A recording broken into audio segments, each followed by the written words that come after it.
రోజు 2 స్పూన్లు lion date syrup గోరువెచ్చని పాలల్లో కలుపుకుని తాగొచ్చు. లయన్ డేట్ సిరప్ ప్రతిరోజు 2 స్పూన్లు. దేశంలో ఏ రాష్ట్రమైనా ఉద్యానవన పంటలు ఒక క్లస్టర్గా చేస్తే నిధులు ఇస్తామని ప్రకటించిందన్నారు మంత్రి అచ్చెన్నాయుడు.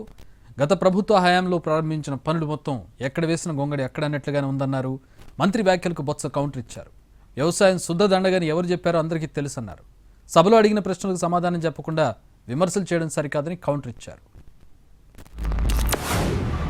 ఎవరైనా కట్టుకోవడానికి ముందుకొస్తే సబ్సిడీ ఇస్తాం.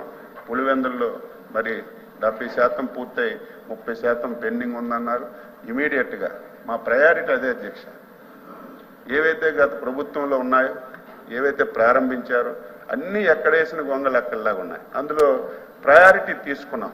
10% పెడితే ముందు ఏది ఉపయోగంలోకి వస్తుంది, 20% పెడితే ఏది ఉపయోగంలోకి వస్తుంది, ఒక ప్రయారిటీ తీసుకొని ఈ ప్రభుత్వం అనేది చాలాసార్లు చెప్పాను, మళ్ళీ చెప్తున్నాను, ప్రభుత్వాలంటే కంటిన్యూషను. ఇది మన సొంత జాగీరు కాదు. ఏదైతే క్లస్టర్స్ అని మీరు చెప్పారు సంతోషం. ఆ క్లస్టర్స్ కి కేంద్ర ప్రభుత్వం ఒకవేళ ఉంటే చెప్పండి, తర్వాత చెప్పండి, పర్వాలేదు, మాకేమీ అభ్యంతరం లే. కానీ విమర్శలు పోదామంటే విమర్శలు డిస్కస్ చేసుకుందాం, ఆ చర్చల్లో డిస్కస్ చేసుకుందాం. అడిగిన దానికి సమాధానం అనేది ఏమైనా తెలుసుంటే చెప్పండి, అంటే ఇన్ఫర్మేషన్ అయిపోతే తర్వాత చెప్పండి, పర్వాలేదు. అంతేగాని మీరు ఉన్నప్పుడు చేస్తాం, మేము ఉన్నప్పుడు ఏం చేస్తాం, మీరు ఎవరికైనా చెప్పుకోవడానికి సమయం ఉంది.